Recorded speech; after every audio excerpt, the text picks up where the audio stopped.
22 heures sur nos ondes, bienvenue à vous dans ce journal. Sud FM, l'info, c'est ici. À la une de l'actualité, le parti PASTEF déchire le communiqué du ministère de l'Intérieur menaçant la dissolution de ce parti et donne rendez-vous pour une prochaine levée de fonds.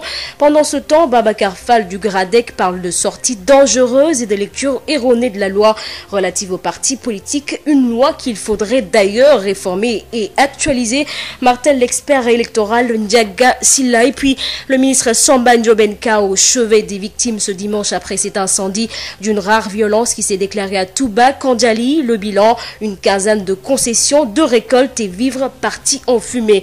L'actualité nous amènera également au Niger où l'opposition n'est pas prête à accepter les résultats issus de l'élection présidentielle dernière. Plusieurs partis d'opposition affirment leur volonté de déposer des recours à un second tour qui se tiendra le 21 février prochain. Dans ce journal, nous ferons aussi le point sur l'actualité sportive avec la fin de la première journée en Ligue 1 sénégalaise et en Ligue 2 sénégalaise. Les résultats globaux à suivre. Nous ferons aussi un tour sur l'essentiel de l'actualité de la semaine avec Josette Kali. Sud Nuit. Aïssatou Gueye-Ba.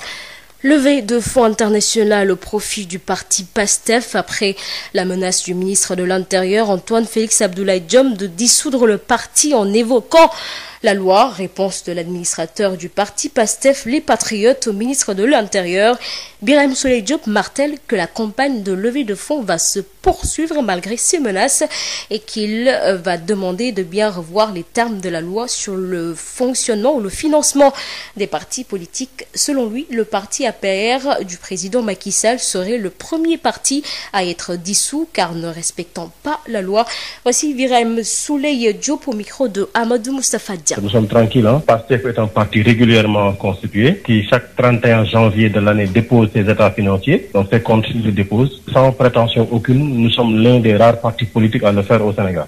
Nous sommes régulièrement constitués, donc nous sommes habilités aussi à recevoir des cotisations, des legs et des dons. Donc nous avons lancé une opération qui s'appelle Nemeko Tour où nous avons fait une levée de fonds. Cette levée de fonds-là, le pouvoir n'avait pas cru que ça apportait les résultats que nous avons.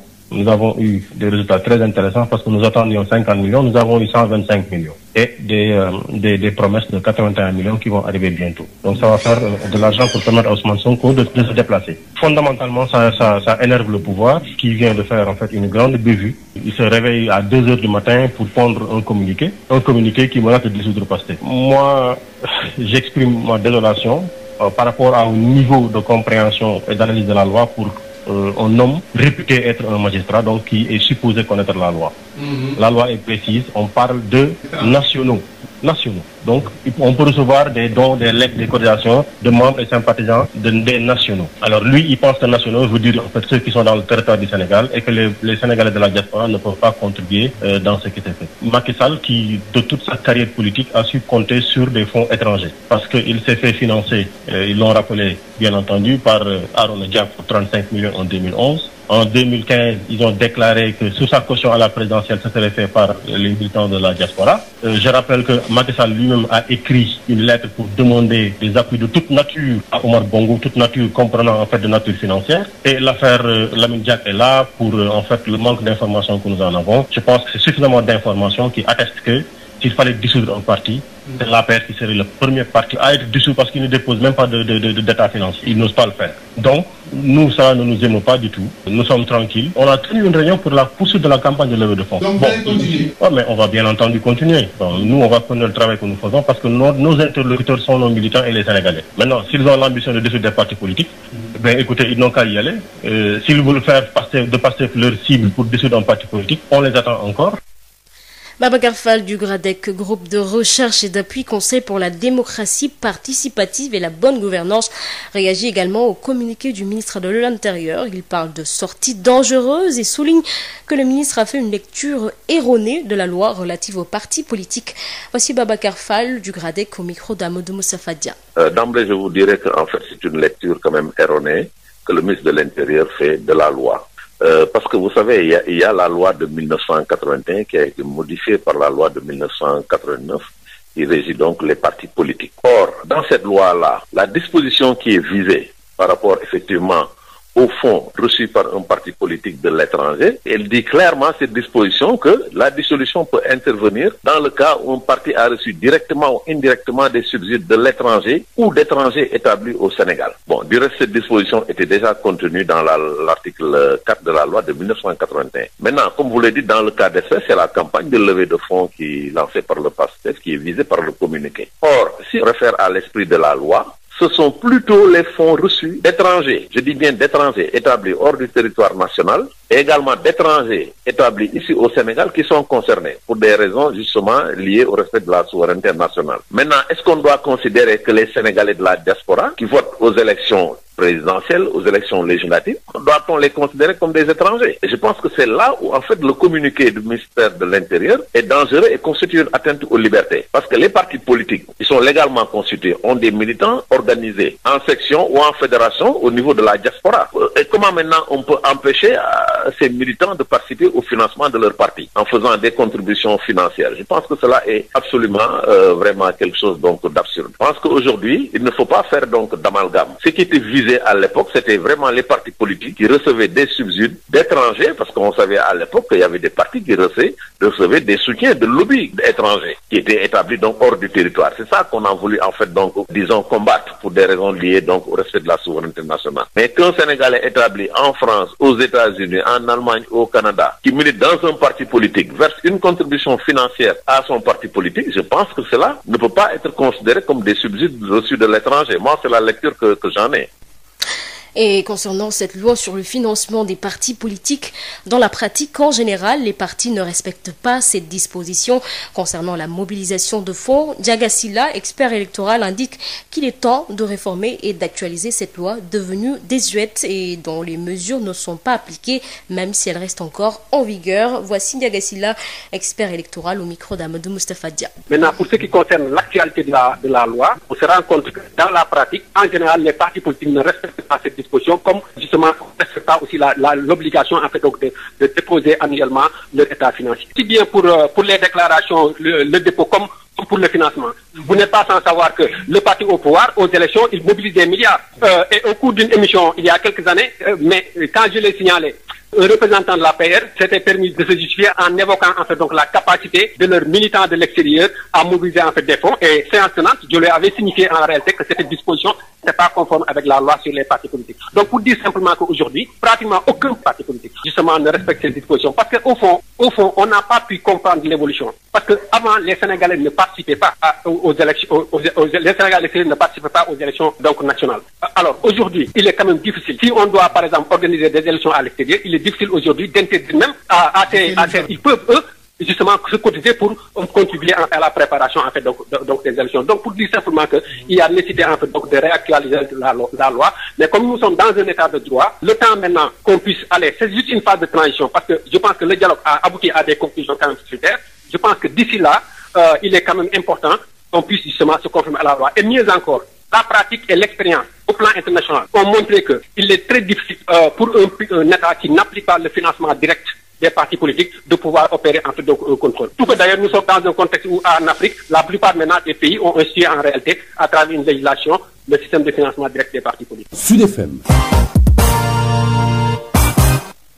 Ce dimanche, Samba Ndiobenka, le ministre du Développement communautaire, de l'équité sociale et territoriale, était à Touba, Kandjali, dans la commune de Nguet-Paté, département de Koungheul, région de Kaffrine, pour soulager les victimes de l'incendie. Il a promis que l'État fera le nécessaire pour aider ces victimes. Samba Ndiobenka est au micro de Mamadou Camara. Leur transmettre le message de compassion du président de la République, mais aussi le message de solidarité et de soutien permanent à l'endroit de ces populations sinistrées. Comme troisième élément également de notre mission, c'était surtout de leur apporter le soutien du président de la République, le soutien de l'État. Nous avons noté des pertes en vivres, des pertes de récolte, mais aussi surtout des concessions détruites. Et par rapport à ça, l'État mettra à la disposition, dans les prochains jours, à la disposition de ces populations, un important lot de denrées de première nécessité, composé de riz, d'huile, de sucre, du savon, des pâtes alimentaires, entre autres. Mais parallèlement à ça également, mettra à la disposition de ces populations un lot important de matériaux de construction, composé de ciment, de fer, de zinc,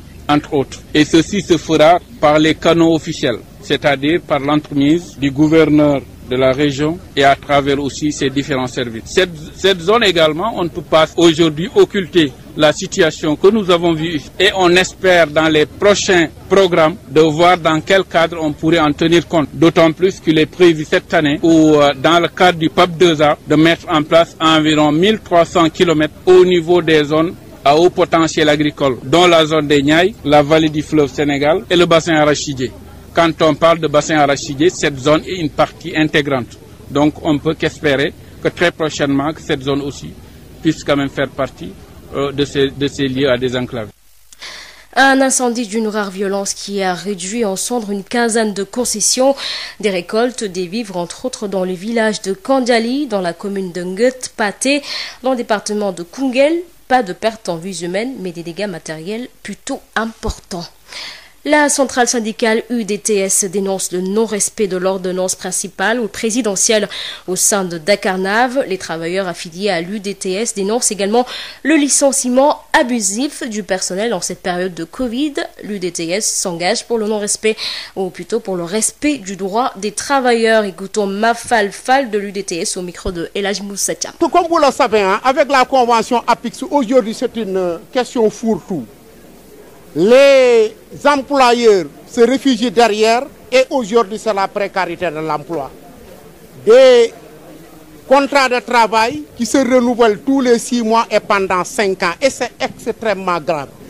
Et nous tenons responsables l'État du Sénégal et on lance un appel solennel à toutes les organisations syndicales pour mettre terme à ceci et revenir aux fondamentaux du Code du travail. Absolument aux fondamentaux du Code du travail, qui signifie qu'au-delà de 2 contrats de 6 mois, mais c'est un contrat à durée indéterminée. Et à ce niveau-là, c'est un chantier pour les centrales syndicales. L'autre chantier, c'est quoi? Ce sont les conventions qui sont obsolètes, qui datent de 1957, mais aussi des conventions non adaptées, c'est le cas de Satnav, qui sont régis par la Convention mécanique générale et pourtant ce sont des travailleurs qui devraient être régis par la Convention de réparation navale. Absolument, il y a la violation de l'ordonnance, etc. Donc les chantiers sont là et les travailleurs ont espoir pour que les organisations syndicales se retrouvent en unité pour faire face à ces dérives. Les transporteurs routiers ont levé leur mot d'ordre de grève entamé depuis le 25 décembre dernier. Le 25 décembre dernier, il ressort de leur rencontre la réduction des projets fixes de contrôle routier sur les corridors A3. Le ministre Mansour Faye a également décidé de suspendre les contrôles effectués par les postes mobiles utilisés par Afrique PESA jusqu'à ce qu'un contrôle de conformité du matériel soit réalisé. Une rencontre entre les acteurs pris le mardi, ou plutôt annoncé le mardi 5 janvier 2021 pour l'assouplissement des frais de paiement du règlement 14 de l'UMOA et l'aménagement d'un parking reporter dans les agglomérations. Écoutons Jules Aubin-Sagna, secrétaire général du ministère des Infrastructures, des Transports terrestres et du désenclavement. Toutefois, nous avons fait droit à la revendication des transporteurs qui consistait à demander qu'on revienne aux pratiques admises au niveau de l'UMOA, aux pratiques admises telles que encadrées par l'Observatoire des pratiques anormales, c'est-à-dire le respect de 3 points de contrôle au niveau de chaque corridor. De ce point de vue, le point d'accord, c'est que nous allons, avec les forces de défense et de sécurité, travailler à rationaliser les points de contrôle routiers, de sorte qu'on aurait sur chaque corridor 3 points de contrôle au maximum, 3 points de contrôle fixes au maximum. Mais l'importance, il faut le dire de façon précise, parce que c'est important. Mais le contrôle sécuritaire avec des postes mobiles effectués par les forces de défense et de sécurité, à savoir la gendarmerie, la police, la douane, etc., il est évident que ces contrôles ne vont pas s'arrêter. Ils seront toujours effectués, ce sera compris par tout le monde.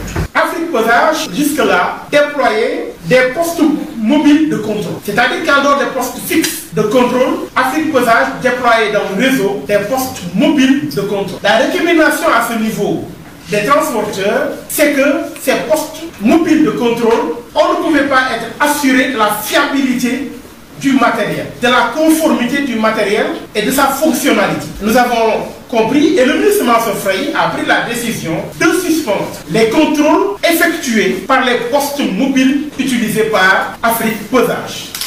De suspendre jusqu'à ce qu'un examen de conformité, un contrôle de conformité du matériel soit déployé, soit réalisé par les services responsables de la météorologie, par les services nationaux responsables de la météorologie, qui en l'occurrence se trouve relevé du ministère en charge du corps. Sud FM vous transporte partout au Sénégal et dans le monde. Sud International. Au Niger, plusieurs partis d'opposition affirment vouloir déposer des recours après la proclamation samedi 2 janvier des résultats globaux provisoires du premier tour des élections présidentielles et législatives de dimanche dernier. Selon ces résultats, un second tour se tiendra le 21 février prochain. Restons toujours au Niger où le bilan s'alourdit après l'attaque de 2 villages. On parle désormais de 100 victimes après les attaques menées dans 2 villages différents du département de Walam dans l'ouest du pays, dans la zone des 3 frontières proches du Mali et du Burkina Faso. Un peu de sport avant de boucler ce journal. Le football, la première journée de la Ligue 1 a été bouclée ce dimanche. Le Niambour a fait match nul, 1 but partout face à l'AS Pikine. Le coach du Niambour regrette ce résultat. Alassane Diallo est avec Lamine Gueye Saman. Pour égaliser vers la fin de la première mi-temps, en deuxième mi-temps on a tenu le score et même marqué un deuxième but. Là aussi, c'est trop tôt pour les arbitres. Je ne comprends pas s'il n'y a pas corner. L'arbitre devait le signaler avant qu'on joue le corner. On joue le corner, il y a but, il revient pour l'arbitre. Je reviens pour dire qu'il n'y avait pas corner. Vraiment ça, il n'y a pas. On laisse jouer et revenir à la VAR. Mais il n'y a pas. S'il n'y avait pas corner, il devait lever son drapeau corner. Il laisse jouer le corner. On met le deuxième but. L'un dans l'autre, on est un peu déçus. Mais cette prestation dessous de mes œufs, ils valent mieux. C'est dit seulement la deuxième partie de notre préparation a été un peu escamotée parce que depuis la Gambie, on n'a joué qu'un seul match. On a prévu de faire 5 matchs. Donc les premières journées vont nous servir encore de préparation pour être aptes les journées suivantes. Mais ce n'est pas décisif. Un match sur 26, le gagner ou le perdre ne veut pas dire que ne décidera pas sur le classement final. Mais il fallait gagner pour partir sur un bon pied. Mais sur le plan de jeu, qu'est-ce que concrètement vous avez retenu? Oui, sur le compte, il y a de la lenteur. Au Stade de Mbour, Dakar, Sacré-Cœur 0-0, Gorée Génération Foot 0-1. En match avancé, Djambar NGB 2-1, Douane Seneps 3-2.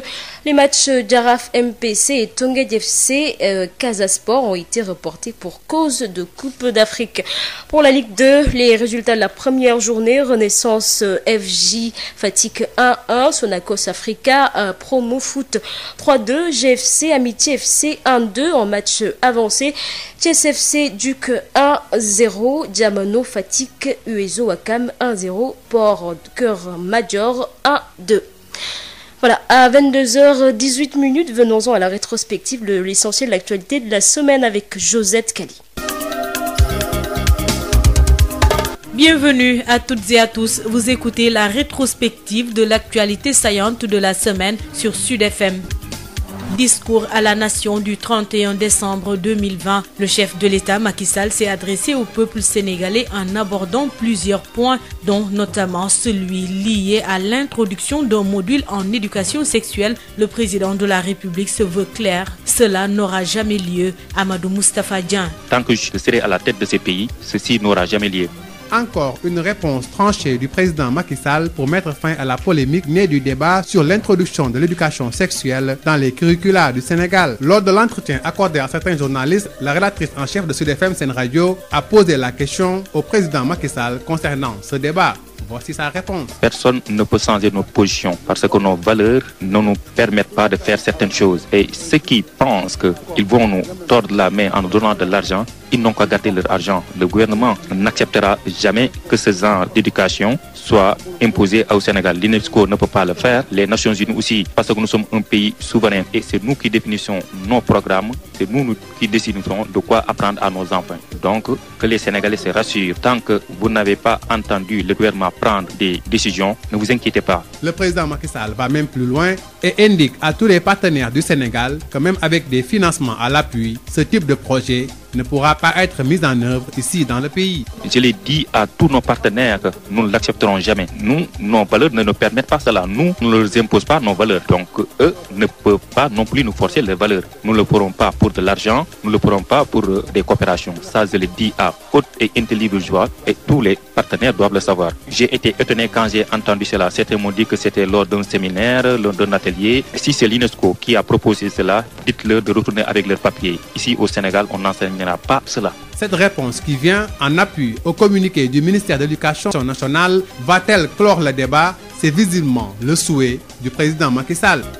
Et face à la recrudescence de la question du troisième mandat soulevée lors de cet entretien avec les journalistes, Moustapha Diakhaté souligne que la Constitution a déjà tout réglé et que le président doit s'y conformer. Nous l'écoutons. Sur la question du mandat, c'est que de l'année dernière à maintenant, tous ceux qui ont dit qu'il n'a pas droit à un troisième mandat, il les a limogés. Tous ceux qui disent qu'il peut avoir 1000 mandats, il les promeut. Donc il y a quelque chose de neuf. Deuxième chose, la question du troisième mandat est réglée par la Constitution. C'est pas à lui de dire oui ou non. C'est la Constitution qui a dit non depuis 2001. Quand il voulait au pouvoir pour la première fois, il a prêté serment de respecter la Constitution du Sénégal. Or, cette Constitution sur laquelle il a juré dispose qu'au Sénégal, le mandat est rééligible une fois.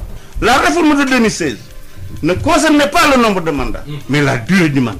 Et puisque j'étais au cœur du système, lui, à l'époque, sa position, c'est qu'au Sénégal, on ne peut avoir que 2 mandats.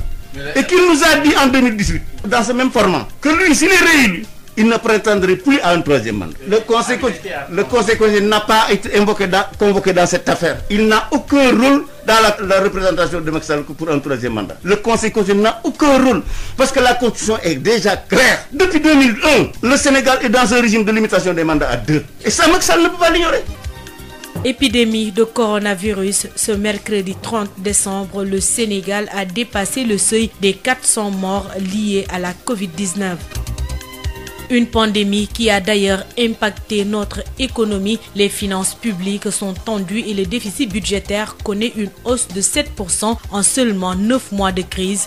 Adjifatou Bari. 9 mois après s'être incrustée dans notre pays, la Covid-19 a littéralement mis à terre notre économie, mettant les finances publiques sous tension. Le premier élément qui montre si les finances publiques sont en bonne santé ou pas, ce sont ces indicateurs, notamment le solde budgétaire global qui ne doit pas dépasser 3% et aujourd'hui qui tourne autour de 7%.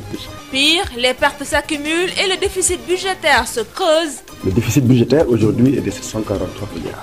Avant la pandémie de la Covid-19, le déficit était tourné autour de 400 milliards.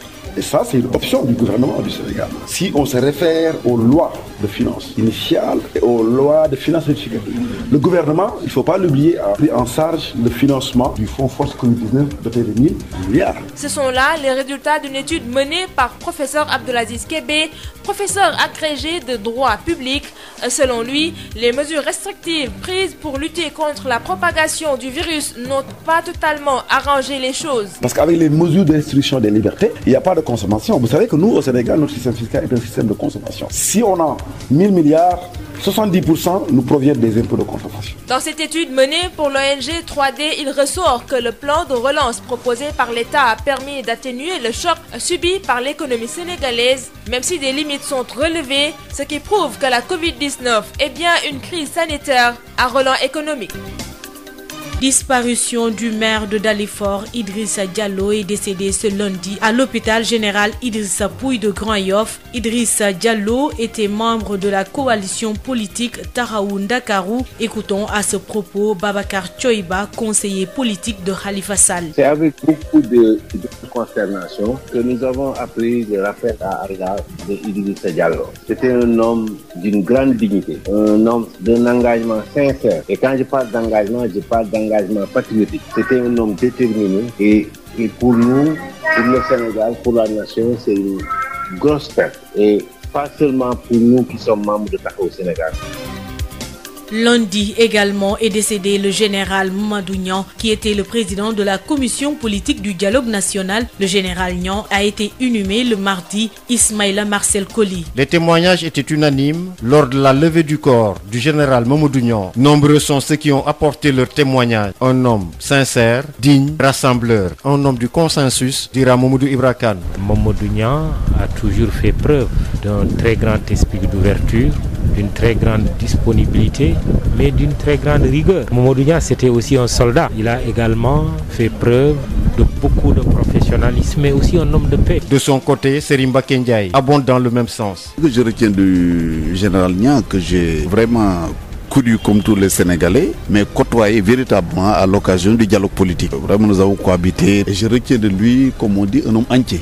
Véritablement un homme au service de son peuple. Et je disais d'ailleurs à l'occasion d'une de mes interventions qu'on n'imaginait pas le travail que le général a réussi. Qui pouvait imaginer 2 ou 3 mois avant l'ouverture du dialogue que nous aurions dans une même salle pouvoir, opposition non alignée. Le général Mamadou Niang, décédé 28 décembre 2020, repose désormais au cimetière musulman de Yoff. Il fut entre autres ministre de l'Intérieur, sous Wade, ambassadeur du Sénégal en Guinée-Bissau, puis président de la commission du dialogue politique dans le comité de pilotage du dialogue national, son dernier poste.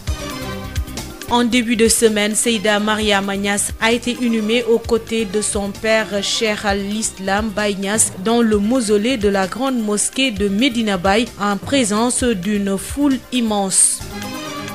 Rappel à Dieu du Khalif de Darou Mourti, deuxième capitale du mouridisme ce jeudi à l'âge de 93 ans. Serigne Abbas Mbacké a dirigé la prière de janvier 2019 à ce jour.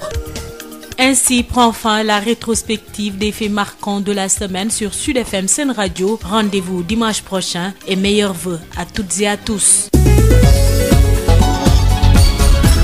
Aïssatou Gueye-Ba.